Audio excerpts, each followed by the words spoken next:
నమస్తే అమ్మా. నమస్తే అండి. Welcome to our programme. Thank you for honouring the ఎందుకంటే మీరు మధ్య రోజుల్లో ఎక్కడ ఇంటర్వ్యూ ఇచ్చినట్టుగా నాకు కనిపించలేదు. లేదండి, అసలు అంటే I'm not very comfortable giving interviews. So చాలామంది అడుగుతారు, కానీ ఎందుకో నాకు ఇంటర్వ్యూ మన work should speak and always I had that in mind. మనం ఏదన్నా చేస్తే that it self is an interview అని అనిపించేది. కానీ ఇప్పుడు మీరు పంతం మీద చెయ్యాలి, కనబడాలి అంటుంటే ఇంక సరే మీ మాట కాదనలేక వచ్చాను. అంటే ఏం లేదమ్మా, ఇప్పుడు మీరు ఇన్ జనరల్గా మీ కెరీర్స్లో మీది ఒక స్పెషల్ కెరీర్. అంటే మీకు మంచి ఇమేజ్ ఉన్నా మీరు రెగ్యులర్ సినిమాలు చేయరు. అవును, ఎందుకు చేయరో ఎవరికి తెలీదు.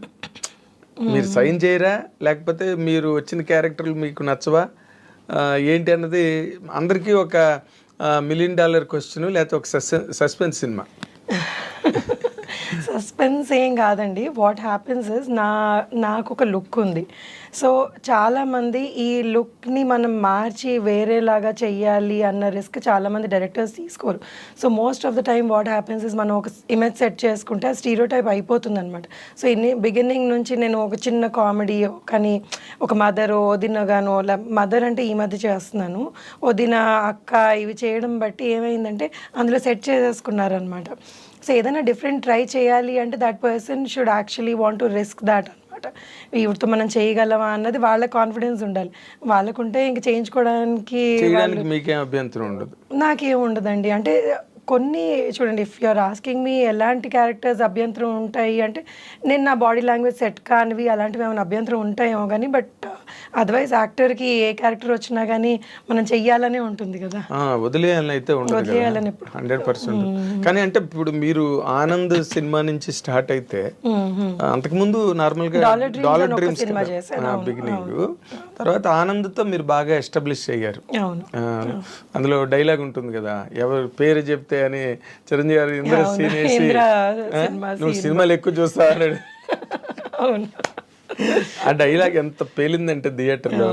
ఇప్పుడు కూడా ఎవరైనా సినిమాల గురించి మాట్లాడితే నువ్వు సినిమాలు ఎక్కువ చూస్తున్నావు. అవును, చాలా ఏళ్ళు చాలా మంది అది ఓత్పదం అయిపోయింది చాలా మందికి. అంటే మీరు ఆ జోనర్ క్యారెక్టర్స్ అంటే బాగా బోర్ కొట్టేసిందా మీకు? ఆనంద్ తర్వాత అలాంటి క్యారెక్టర్ అసలు హార్డ్లీ చేశాను, నేను చేయలేదు అసలు. Anand was one of the characters అంతే. దాని తర్వాత ఆనంద్ లాంటి క్యారెక్టర్ పడలేదు కూడా. బట్ మీరు తర్వాత రన్ ఆఫ్ ది క్యారెక్టర్స్ ఏవైతే ఉన్నాయో వాటితో మీరు కంఫర్టబుల్గా లేరండి? ఉన్నాను. అంటే ఇప్పుడు ఆనంద్ తర్వాత ఏమైంది అంటే, నేను ఆనంద్ తర్వాత ఇమీడియట్గా సినిమాలు చేయలేదు. ఎందుకంటే I had my baby and దాన్ని చూసుకోవడం వల్ల నేను కొన్ని 1-2 years చేయలేదు. దాని తర్వాత when I was back to Hyderabad, నేను బెంగళూరు నుంచి హైదరాబాద్ షిఫ్ట్ అయిన తర్వాత ఐ థాట్ ఎందుకు నాకు దేవుడు ఇచ్చిన అవకాశం ఎందుకు దీన్ని వదులుకోవాలని మళ్ళీ ఐ రీస్టార్టెడ్ మై కెరియర్ అనమాట ఆనంద్ తర్వాత. దాని తర్వాత కొంచెం చిన్న సినిమాలు అవి ఇవి పడుతుండగా బొమ్మరిల్లు ఇలాంటి సినిమాలు పడ్డాయి. సో బొమ్మరిల్లు కూడా నాకు మంచి పేరు తెచ్చింది, సినిమా హిట్ కాబట్టి. అవును, అది ఒక కల్ట్ ఫిల్మ్ కదా. అబ్సల్యూట్లీ అవును. సో తర్వాత వచ్చిన రోల్స్ అన్ని మీరు కంఫర్టబుల్ గానే ఫీల్ అయ్యారా, లేదా ఫోర్స్డ్గా చేశారా? ఫోర్స్డ్గా ఏమి చేయమండి. కానీ ఓన్లీ థింగ్ ఏంటంటే, ఇంకా కొంచెం చేసి ఉండి ఇంకా కొంచెం క్యారెక్టర్ మనది బాగా ఎలివేట్ అయ్యి ఉంటే, లేకపోతే మంచి క్యారెక్టర్ ఉంటే బాగుండు అని అనిపించేవి చాలా ఉన్నాయి సినిమాల్లో. కొన్ని మంచి సినిమాలు చిన్న క్యారెక్టర్ పడేది. సో అయ్యో ఇంత పెద్ద సినిమాలో ఇంకొంచెం పెద్ద క్యారెక్టర్ పడి ఉంటే బాగుండు అన్న ఫీలింగ్ ఎవరికన్నా ఉంటుందేమో. ఏంటి ఆ సినిమాలు మీకు ఎలా అనిపించింది? అంటే ఇప్పుడు పేర్లు అడిగితే నాకు గుర్తు రావట్లేదు. కొన్ని చాలా మంచి హిట్ సినిమాల్లో ఇంకా క్యారెక్టర్ బొమ్మరిల్లే అనుకోండి, బొమ్మరిల్లో కూడా ఇంకొంచెం క్యారెక్టర్ బాగుంటే బాగుండు అని అనిపించేవి ఉంటాయి అన్నమాట. అలాగా. సో ఆనంద్ అంటే అసలు అనుకోకుండా అంత లెంత్ వచ్చేస్తుంది. అది అప్పుడు నార్మల్గా మీరు డాలర్ డ్రీమ్స్ తర్వాత కూడా కొంత గ్యాప్ ఇచ్చారు కదా. అంటే నేను ఎప్పుడు సినిమాల్లోకి వద్దాము అని అనుకోలేదండి. నేను అంటే నా కెరియర్ వాజ్, నేను హోటల్ మేనేజ్మెంట్ చదువుకున్నాను. అవును, అక్కడ చేసేదాన్ని ఫ్రంట్ ఆఫీస్ లో.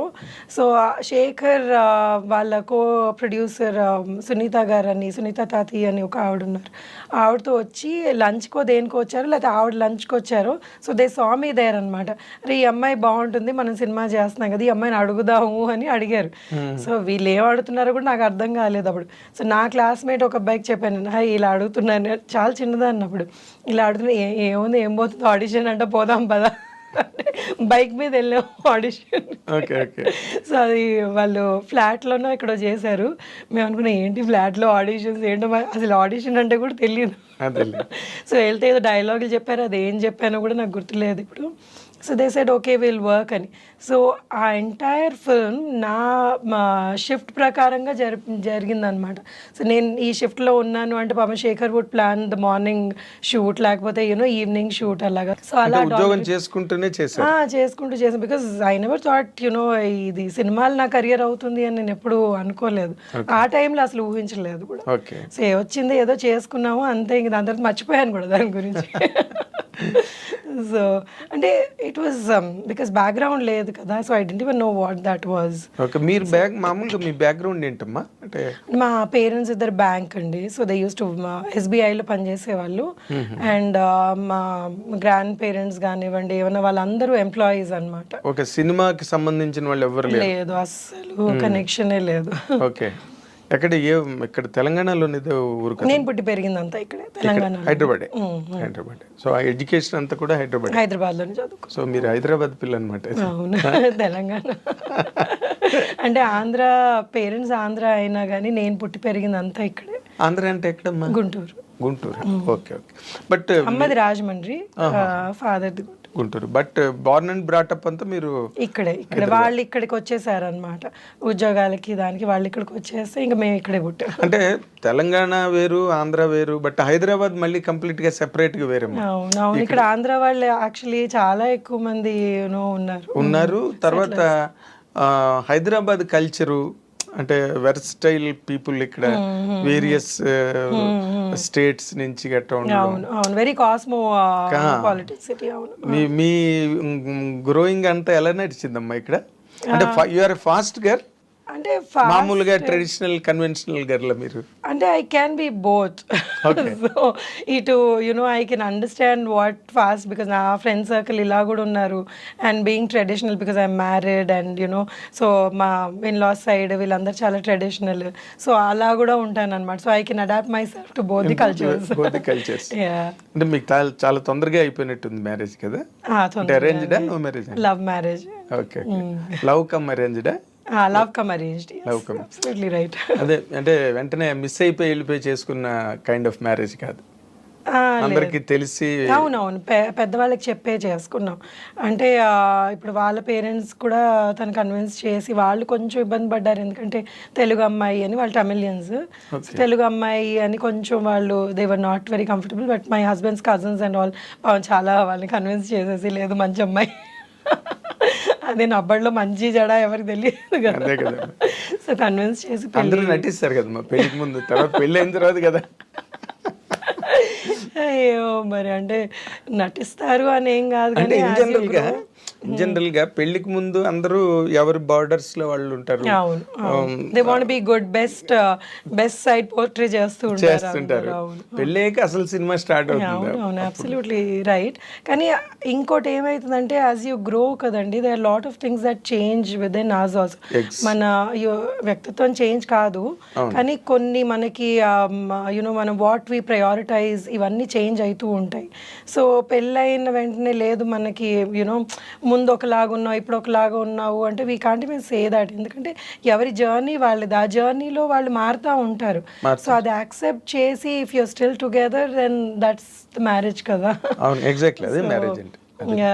మనం లేదు మనకు సెట్ కాలేదు అంటే you have to be prepared for such things. కొన్నిసార్లు సెట్ అవ్వవు. ఈ చేంజెస్ లో కొన్ని డిఫరెన్స్ వస్తుంటాయి. మీకు ఎప్పుడు you are happy, comfortable in my marriage? And my marriage అయ్యి ఇప్పటికి 24 years అండి. So we did have ups and downs లేని మ్యారేజెస్ ఉండవు కదా. సో అప్స్ అండ్ డౌన్స్ ఉన్నాయి. We use to fight and again లేదంటే లవ్ మ్యారేజ్ లో అదొకటి ఉంటుంది ఎక్కడో. నువ్వేంటి మాట్లాడేది, సో నువ్వు ఎక్కువ అంటే నేను ఎక్కువ అన్న ఫైట్స్ చాలా ఉంటాయి. ఇప్పటికీ మా డాటర్ అంటుంది ఇప్పుడు ఇంట్లో పనోళ్ళు కొట్టుకుంటారంటే మీరిద్దరు వారు ఆపండి ఆపండి అని. అంటే ఏం లేదంటే ఇట్స్ జస్ట్ దట్ డిస్కషన్ అనమాట. ఎవరు తగ్గవు బేసికలీ లేదు అని. నేను ఫైనల్గా ఆయనే తగ్గుతారు. అదే మరి సో నేను మరీ కొన్నిసార్లు బాగా మొండికేస్తాను. అవునా? But he gives up. I'm sure he gives up. Okay అంటే మీ మ్యారేజ్ అయిన తర్వాత మీ ఇల్లాస్ గట్ట అంతా హ్యాపీగా సెట్ అయ్యారు? చాలా హ్యాపీగా అండి. వాళ్ళు నాతో పాటే ఉండేవాళ్ళు చాలా ఏళ్ళు. We all live together. It's joint family. ఇప్పుడు వాళ్ళు లేరు, పోయి కొన్ని ఏళ్ళు అవుతుంది. ఇప్పుడు మా అమ్మ నాతోటే ఉంటుంది. అవునా? సో that is అంటే for me that's very important. I like my family being together and అందరం కలిసి ఉండాలి అని. మా ఇన్లాస్ కూడా they are pretty old. So I never like them మీరు వాళ్ళు ఎక్కడికన్నా వెళ్ళడం కొన్ని రోజులు వెనక్కి వచ్చేయండి అనేదాన్ని నేను. So I had a very good bonding with them and చాలా వెరీ నైస్ పీపుల్. ఇనిషియల్గా వాళ్ళకి అంటే ఐ వాజ్ వెరీ యంగ్. 7ంటికి లేచేదాన్ని, వాళ్ళకి 5ంటికి లేవాలి. So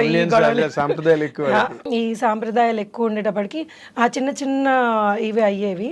but later on they kind of సొంత కూతురు కంటే ఎక్కువగా చూసుకునేవాళ్ళు. ఇంకా దాని తర్వాత దే లైక్ నేను లేదు అసలు ఆ పేరెంట్స్ లాగా అయిపోయారు నాకు. సో నేను ఎంత గొడవ చేసినా కానీ నా వైపుకే మాట్లాడారు. వెరీ నైస్ కాబట్టి నార్మల్గా అంటే మీరు చెప్పేది చాలా ఇంపార్టెంట్ పాయింట్ సొసైటీకి. ఎందుకంటే చాలామంది ఇవాళ రేపు గర్ల్స్ మ్యారేజ్ చేసుకున్న తర్వాత ఇల్లాస్కి దూరంగా ఉండాలనుకోవడం, లేకపోతే వాళ్ళ ప్రెజెన్స్ అంత బాగా లైక్ చేయకపోవడం. I always loved being with them and they were nice and నాకు ఎన్ని నేర్పించారు వాళ్ళు how to run the family అన్నది. నేను వాళ్ళ దగ్గర మా అమ్మ నేర్పించలేదు. Mummy was very care free women. I mean మా మమ్మీకి ఏంటంటే షీఈ్ అగైన్ న్యూక్లియర్. మేము చిన్నప్పుడు పెరిగిందంతా మా పేరెంట్స్ మేమిద్దరు అక్క చెల్లెలం అనమాట. సో వీ వర్ నాట్ అంటే ఒకటి they were very well connected to their family but we had a separate family. మేము సెపరేట్గా పెరిగాం అనమాట. సో మా ఫాదర్ వెళ్ళి వాళ్ళని కలవడం, లేకపోతే పెద్దనాన్నలు అత్తయ్యలు వాళ్ళని కలవడం, మా మమ్మీ వెళ్ళి వాళ్ళ సిస్టర్స్ ఇదంతా. But then nobody lived in our house. So నాకు పెళ్ళి అయిన తర్వాత అందరం కలిసి ఉండడం అప్పుడు వచ్చింది. And I really enjoyed it. నాకు అది ఎప్పుడు లేదు సెపరేట్గా ఉండాలి, నాకంటూ ఒక ఇల్లు కావాలి అని ఎప్పుడు అనిపించలేదు. They never made me feel like that.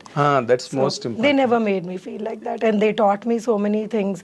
నేను కొన్ని విషయాలు అంటే ఇప్పుడు చాలా చిన్నది ఇది, ఈ నెల అయ్యాక ఈ సరుకులు తెచ్చుకోవాలి అని మా మమ్మీ తెచ్చేసేది, మాకు తెలిసేది కాదు, ఏం కాదు. సో ఇలా లిస్ట్ రాసుకొని తెచ్చుకోవాలి, మనం ఇందులో ఉండాలి అన్నది ఇవన్నీ మా అత్తగారు మామగారు నాకు నేర్పించారనమాట. My father in law was from railways and he was my god అసలు ఎంత ఏమంటారు దాన్ని అంటే ఎంత పర్ఫెక్ట్గా ప్లానింగ్ చేసుకునేవాళ్ళు అంటే ఏదన్నా కానీ అన్ని బాక్స్లో నీట్గా పెట్టుకునేవాళ్ళు, అన్ని ఫైల్ చేసుకునేవాళ్ళు, నెలకి మనకి ఇంత అయింది ఇది అని ఆ బడ్జెట్ వేసుకునేవాళ్ళు. So this all something that I learned and I really like that.